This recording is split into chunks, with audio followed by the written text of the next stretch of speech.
Welcome back to the Live and Uncut Comedy Show. I'm your host, comedian MSCUTNUP, and we are here again with my boy D-Rock, Milwaukee legend, and we are here with comedy, culture, and real conversations with no filter, of course. No filter. We about to get it in. Yeah. So I made it through that. Let's pull these out because I was supposed to have these out. All right. And although they're not connected, they make us look real good. So let's love the black and gold. Yeah, got you with my little doodad right there. I love it. So I'm about to get into D-Rock's business because a lot of y'all don't know that D-Rock has been doing comedy for over 20 years. And he has been shared the stage with Kevin Hart. Yes. Cedric the Entertainer. Yes. And Adele Givens. Yeah, that's my girl. Do you know how I feel about Adele? She's amazing.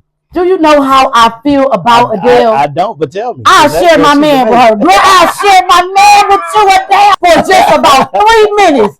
Look how I fell off. I changed my mind. That's the shot town. I love Adele. When I met her, and all jokes aside, in Chicago down on Wabash, and she was like, "Hey, don't play with me like that." And nice teeth. And she's a great spirit. Loved her. I remember her joke about the TikTok. That was the one. Guess who she was talking to? I was there. You was there? I was there. This is why we in D-Rock business. I was there in New York when she was talking to somebody that yelled out, "Get suck a dick" or something like that. That was Cool Bubba Ice. And she said, "My big lips, your little dick is like a well swallowed a Tic Tac." Oh my God. That was against Cool Bubba Ice. And he do got some. I was there. Shout out to you, Cool Bubba. I love him. I love Cool Bubba. She was talking to him. Yeah, she was talking to him. What? Just the crowd, the atmosphere. It was amazing.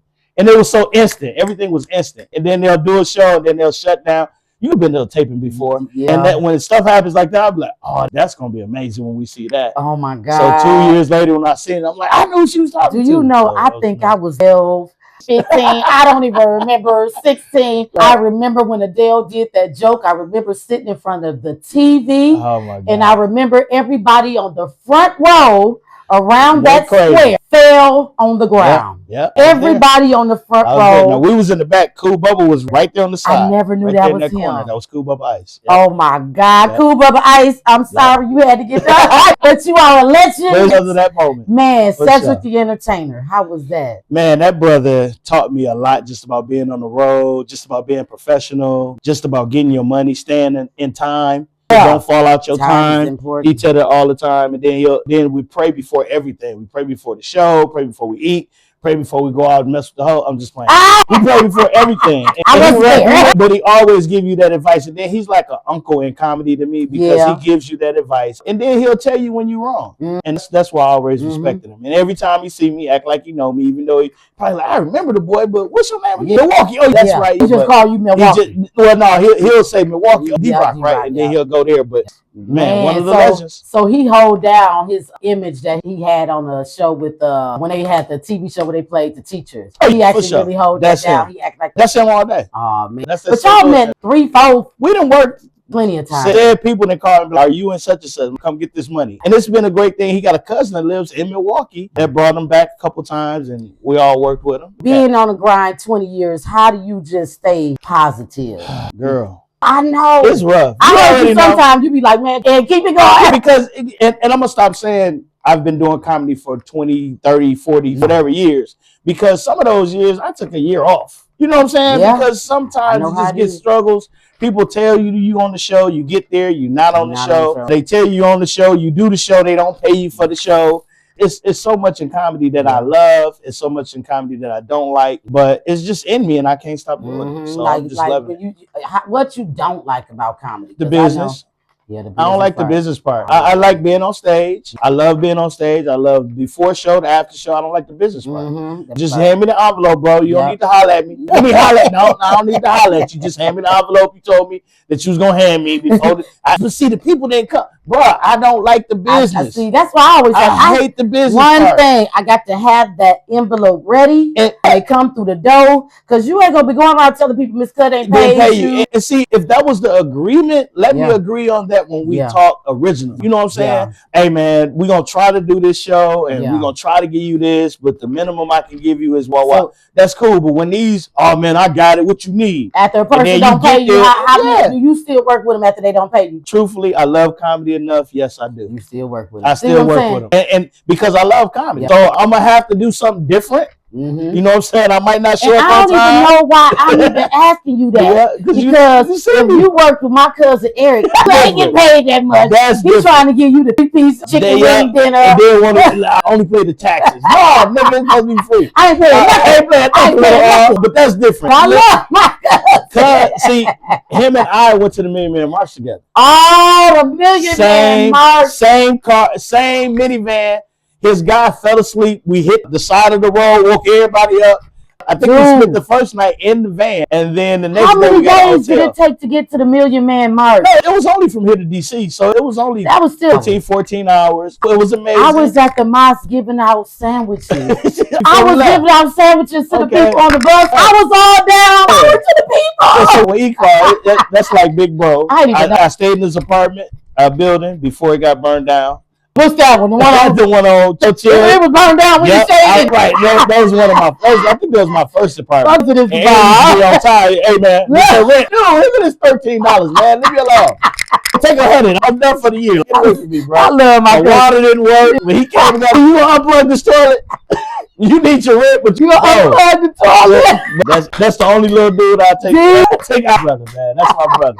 I love dude. Real talk. My God, I'm gonna have to go down there and just hang out with my cousin. That's the reason why I did comedy. That's the reason why I started comedy. He started his spot. He hired Damon Williams to come to his spot. I think it was called Saturdays. Yes. On National. Oh my God. And Damon came in. And that's when his food and drinks came out on time. Exactly. That's when and it was only one person. Saturdays was cracking so hard. And when he started comedy there, that's when I started comedy. I never knew he did comedy there. I just came there to party. Yep. He bought Damon Williams. All the ones you see on TV now. Damon, Corey, Deion Cole, all of them. He need to do a reunion show or something. He ain't gonna do a reunion show. Because he ain't gonna pay nobody. He's still trying to pay the same 75. And ain't nobody coming for that $75 no more, Eric. Ain't nobody coming for that 75. Ain't nobody coming for me. Me and Chris Bond. Me. And you gave me 101. I told him, I said, nigga, I ain't never coming back. Because I ain't never coming back. $101, you gonna tip me $1. He called me and said, we doing a New Year's show. It's gonna be you, Miss Cuss. I said, nigga, Miss Cuss ain't coming. Miss Cuss ain't coming. I had to pay for my dinner. I love you, bro. But I love me. He always got a nice show. He always helping people out. And he always invested in the community. He always doing his thing. So in my cousin, I was lying on that part. That's right. He is tight, boy. He keep that much tight. Oh, boy. But Eric, though, all of our family reunion. Have you ever did a comedy show for our family reunion? I think so. Oh, my God. I think I did one at Lincoln Park a long time ago. Still didn't get paid for it. Still didn't get paid, man. They paid me. We all family. I'm not y'all family. Can I get the 75 or not? He always come up short. Uncle Willie came up. What's your last name? Make sure you ain't related to nobody. Right. Just in case you finagling with some of the women. Listen, you know how many? I did not know how many cousins y'all had. 17. So everybody know dude from Friday. My neck and my back. Yep, my neck and my back. So AJ Johnson. So I think AJ Johnson, the guy that booked AJ Johnson, told me, "Hey man, you're Eric cousin." I was like, I don't care. I still need my money. There wasn't nobody there. It was me, AJ Johnson, 2 comedians from here. They ordered my car. We rented a car. We went down there. It was 17 people in the audience. And he was like, Eric, I got nothing to do with my money. I need you to give my money, bro. I need my little change. He's like, my last name, folks. I don't care about your last name. I'm folks too, but I need you to have my money. On the G. I love dude. Y'all got a lot of cousins, though. They did a family reunion, and we ordered the T-shirts. And our family big. Right. Everybody at least 3X, 4X, 7X. We go there. They ordered, my T-shirt was a dress. They ordered the T-shirts. 500, 4Xs, 5Xs, and 6Xs. The dude came from the place. He said, I just wanted to see who the hell. I didn't believe it till I see it. Lord Jesus. I'm the little, they call Sean Little Man. They call Sean in the 3X, 2X. They call him Little Man. 3X. Yes. Our family reunions be off the chain. It's going to be in Texas this year. Shout out to Eric, who's going to be running. He's the only one to get the T-shirt money. I'm just saying. He's going to get that money. He'll give it out. He's going to get that money. He make the best T-shirts, though. It's all good. So we know that you have been in a multitude of movies. I can't name them all. I know you was in my movie, Civilian Life. Yes, one of my favorites. And you were still my favorite in the morning. Character. I love that. Right? Listen, let me tell you something. That movie was crazy because he kept telling me in my movie. I was like, when's the movie coming out? I said, I'm in the movie. Yeah. And he called me 2:30 in the morning. That was 1:30. Ruben called you at 2:30. Shout out to Ruben. You ready? I was like, yeah, I'm ready. What am I doing? He was like, look, I need you to wear a shirt and then just come. And I came. He gave me the script. It's the best. Okay, I'm acting bougie. Boom, let's do it. And he was like, roll with it. Just roll with it. And him and Bobby Deuce made it so easy. Bobby Deuce, they did that. I cried that whole entire movie. I played the lead role, but let me tell you, I cried. That was my first You was amazing in that movie. Thank you, but I'm telling you. That's cold. I cried because, man, I didn't know the hard work. It's hard. I didn't know. And you was the lead. Yeah. I was doing the lead. And then Ruben was like, you ain't doing shit. I'm like, man, I'm not doing shit. And had to remember them lines. But I'm going to give you a shout out, too. So, Guy Torrey, I was on the show with Guy Torrey. Shout out to Guy Torrey, who was in my movie. Yes, Guy Torrey was like, Milwaukee. Hold on. I did a movie for a dude in Milwaukee. I was in it. He was like, we was in the same movie, bro. He was like, oh, girl was cold, too. He was like, she was like. He kept saying, the female version of Lawrence Fishburne. He kept saying. What's his name? From the Wayans Brothers. Major Pain. He said the female version of Major Pain. And that's what Guy said. That's what we was trying to do. We was trying to redo a Major Pain type of. They wouldn't let me really act the fool I wanted to. Ruben be so strict. Yeah. So we stay in character. I want to act. Still can't wait for that to come out. I can't wait. And really got a copy of it, really trying to hold down, just don't put it out there till we all talk again because a whole lot of crap happened. I already know. It's all good. Yeah. Whenever we do get together, and I hope they do something with it. If not, it was good. We worked with what's the dude from the model dude? The dude from Soul Food. Yeah. Mel Jackson. Yeah. We worked with Janet Green. You forgetting my boy, one of the Tate brothers. Lamar, man, I was in my bed. I was like, you know, it's crazy because I seen him before. He was like, bro, you sure you ain't family? And I was like, dude, I've heard that before. Y'all look alike. I said, no, they way handsome than I hit a girl. But no, they ain't supposed to be. When I seen that, I was like, dude, this is a major film. I love that. And that was one of my first, other than 50 Stacks. And then when we did 50 Stacks, me and Gigolo Jackson, we did that in the hood after we got off work and had to do that. Sometimes we was at work. And then Mr. 3000 and there's a couple other movies. Yeah, I got you did Mr. 3000? Actually, I was the Bat Boy. Wow. I watched that movie 50,000 times. I ain't never seen you at the bed. Because they cut it out. Damn. I did it, though. Got the check. I even got the check stub. But they did not. I had to Bernie Mac the Bat 15 times from 10 different angles. Knew I was gonna be in the film. Film came on. Ain't no damn Bat Boy in this damn. Ain't film. no Bat. Nobody gonna tried to post all the pictures we wasn't supposed to take. I never posted them. Like the picture in barbershop when you was. I posted all of them on Black Planet. That was that. And I didn't care. I was like, nope. Oh my God. Yep. That was crazy because I was really heavily doing hair at that time, and my girl Gidget worked at the hotel that they stayed at, and she was going there every day to clean up his room, but she never got to clean it up because she said that it's only private people to do it. No, she said that his wife was on point so tough. Oh, baby, you ain't got to do it. We got it. We got that. But she tipped her every day. $100, $200. I believe it. But didn't let her clean the room, but she tipped her and told her, guess what? Baby, your hair sure look good. I said, bitch, why you didn't give her my number? I did your hair, ho. I did. Another one of my girls met Holly Berry when she was here with Eric Benet, working in the line, third shift at Pick and Save in Glendale. Come through the line, she had them spikes on point. I had them spikes on point. And she's short and light skinned like Holly Berry. She said Holly Berry told her your hair look good. I said, nigga, you ain't tell them that I did show. I'm gonna stop doing y'all hair. Baby, so shell shocked. I was so shocked when I met Mel Jackson. I was shocked when my favorite character on Civilian Life was Rodney Perry. He's stupid. I love Rodney is stupid. Rodney got he's my so heart. Stupid. He told a joke one time and the people laughed anyway. I was so mad at him. I didn't do that anyway. How the joke go? You said the punchline and did it. He was like, but it worked, didn't it? Like, I guess it did. What is the difference between working in film and then doing stand-up comedy? What's the challenges? The timing. I can't remember. But people talk about timing. I know everybody else. All the comedians out what's there. Timing? What does that mean?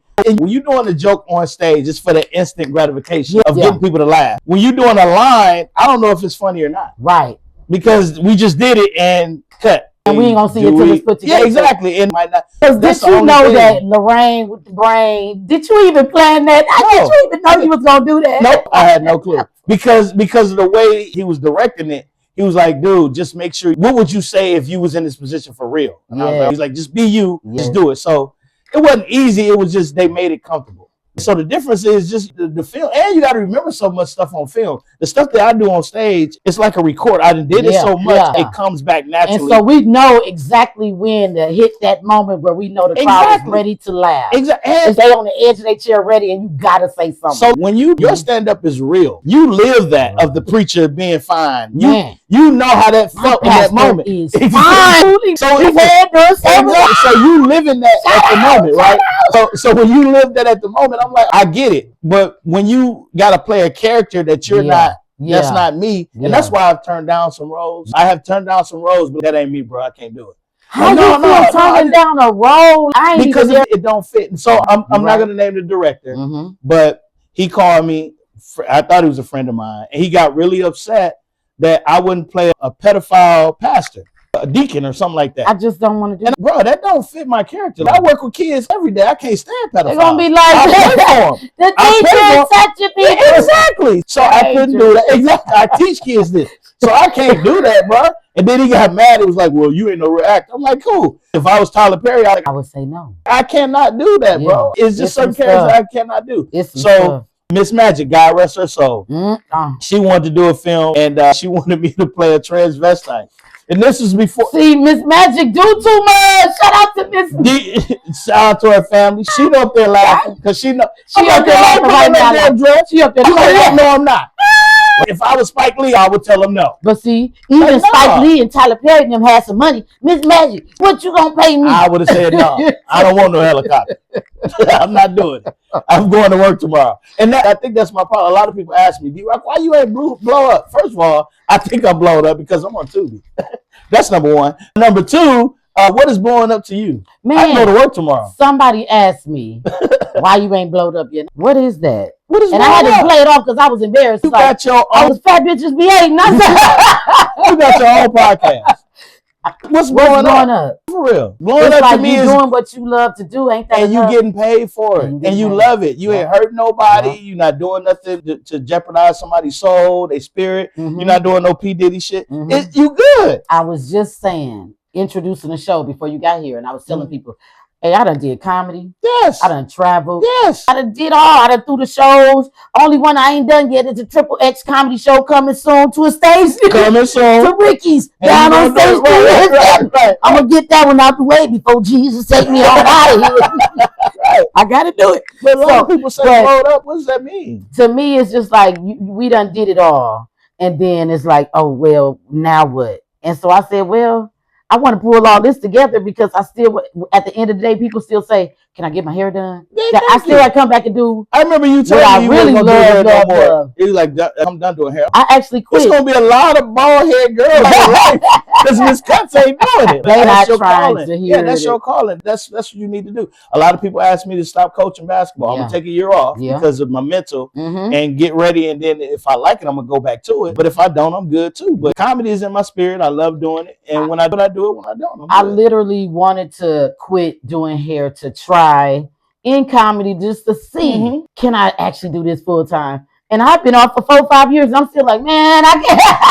I gotta do some hair. The only way I could do it is if there's some people in a chair and I could tell stories all day. And I'll be telling these chicks stories all day. That's just what I do. So I'm like, let's just take it to the stage. That's just the next step. You're doing hair on stage. It's just I got to do it. Telling jokes. I got to do it. So it's in the making. So this is the build up of it. So it's like, oh man, I said I want to do some interviews with some people that I've been hanging out with. And then just regular girl, let me do your hair on stage. I was supposed to do Tanita Kemp before she died. Oh, that one ate me up. That's why I was like, Tanita. That happens a lot too. Me and Lamont Bentley, that was my dude. Man, me and Lamont Bentley was tight. I'm talking about tight. And as soon as we get ready to do something else, I get a call. Yep. And come on now. So many. What are y'all serious? People. Stop playing. I still got the last text message in the last time we was working on something. Yeah. And the script that he sent me. And man, it seemed like you right there to make it, as they say. And then God be like, no, you don't need no, you know what I'm saying? But it's all for a reason, and we'll figure out what that is later. Lamont Bentley be best. That dude. And then he was getting mad at Milwaukee because he'll come home and everybody would trip and flip on him. And bro, that's not you, that's them. Don't worry about that. But what they tripping about? You supposed to look out more. You supposed to do this, you supposed to do that. He's like, dude, I just did a celebrity basketball game and they didn't even show up. They were supposed to. I want to give out $20,000, but how can I give out $20,000 if 20 people didn't come?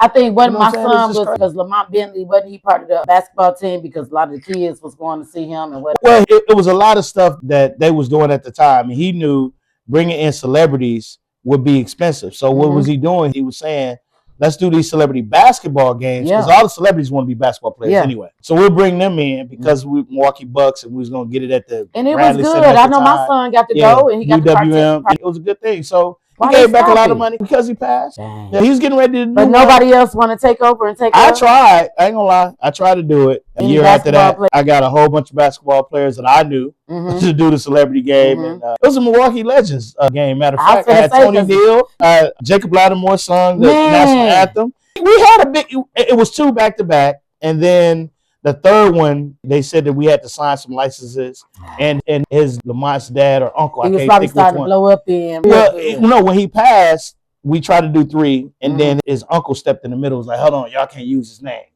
Here we go. So what happened to the 10%ers? You know what I'm saying? Sometimes we got to take a step back. People always say, when I get rich, when I blow up, I'm going to come back, I'm going to do this. What money you got now that you can help with now? Because I'm quite sure. Thank you. That I can put that 50 on this gas. That's why I know. That's the reason why I know I ain't hit the lottery. God ain't blessed me with the lottery. He ain't blessed me with it. Ain't no. Because you know what we're going to do. We already know we're going to act a fool. I'm definitely going to act stupid. Man, just who are you? Who was that they said? Who told you it was my mama?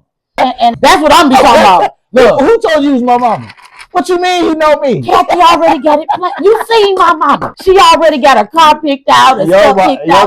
She gonna do it, man. She ain't get nothing but a hairdo. That's all she get. That's funny. I'm gonna get it for you, mama. Don't worry about it. I love your mother too. We was at the Improv. She walked. She said, "You know me?" I said, "I know who you look like." She said, "Who?" I said, "Miss Cut." She's like, "I'm her mama." I said, "Well, hey, her mama." She thinks she famous. She is. You was not even famous like that. I love your mama. She thinks she was famous before me. Jesus made her famous. Hallelujah. Wasn't you, baby? Jesus made me famous. Your mama made you. I know a lot of the contests that went down in Milwaukee. They throw these contests. You don't do them? Nah. I'm gonna be honest with you. I think I did one. I know. You did the one with Chop for 98. I did the one with Chop for 98.3. I didn't do that one with Jester and them and all that. Yeah, I didn't do that one. When I hear competition, I don't do it on purpose. But it was one I had to take though. I heard competition, a cruise. We got a 4-day cruise, and I didn't even hear competition. All I heard was 4-day cruise, $1,000. Now I missed 4-day cruise competition, $1,000 prize. That's what I forgot. I ain't hear none of that part. I was on a 4-day cruise, all expenses paid. Damon Williams was one of the hosts. Chastity Washington was one of the hosts. One of the judges, I knew them, so when I got there, it was off the chain, and I had to take. I love and it was right after. I love her. And right after that, it was right before that. It was a month, not even a month before that, when I got the call to go on the cruise. I had a house fire, so I thought somebody was playing jokes. $1,000 a year, I do it, whatever. And Damon Williams called me right back, bro. You know who you just hung up on? I don't know. Well, Damon, I said, what happened? And I told him, I said, dude, I just had a house fire. Ain't nobody got time for it. He was like, oh, my bad. I'm finna tell him to call you back. I said, he called me back. We had the races. I went to that. But when you find out competitions is the spread of the moment, and you weren't supposed to cuss on this cruise. I didn't curse, and I still got 4th place. But the 2 winners got first. How? Right. This is what I be talking about. So it's just a spur of the moment type of thing. I love competitions, but I hate them at the same time because what if I'm not on that night? That don't mean I'm a loser. You know what I'm saying? That just mean I wasn't on that night. You know what I'm saying? I remember that female comedy. They did some female comedy spread, and I was like, you was one of the funniest ones. She won and how? She ain't even from here. She from Chicago. That was bogus. And you supposed to be a newcomer. She was on Def Jam. That don't make sense. You supposed to do new faces. It's supposed to be all these rules. And then the rules are set up against you. And I just found out some of that stuff is a money scheme. They just say it's a competition to make you come for free. And then they charge the people and then they get their money. And then it is what it is. And they already got who they want pegged out to be the winner. Exactly. And so, because I know me, T-Dot, and even one of me, T-Dot and Kelly Kills did the Bay Area competition. They had a really nice one. But I don't know if they got it all pegged. They still be doing their thing. But they was a really nice one. And then they had another one in a different city. It just seemed like everywhere you go, it seems like the person who's the hometown favorite is the person who wins. I thought that too. And then because they got the most, you got to bring people there. So not to say that they be cheating, it's just that the way they got it set up, you got to bring people. I was in a competition with my boy Wildcat, Brian Wildcat Smith. One of the funniest niggas. Funny cat. This dude was killing it all around the country. So I'm in the same competition. I won first place here. He won first place Chicago. We all go to Houston. We didn't even place. And then he ended up winning and ended up being on such an entertainer show at the end. And then the show, if you look at the show, he wasn't that good on the show. So I don't like competition. It puts you in places that really don't. Thank you. It don't show your art. It don't show what you really are. So some of the cats, I don't really like competitions. I just love comedy. And if it's got something to do with comedy and I'm supposed to be there, I'm there. If not, I'm not. Did you win $1,000? Of course I did. But I spent but I dropped $1,000. I know that's right. And it's crazy. So the guy that won, I got more followers than him.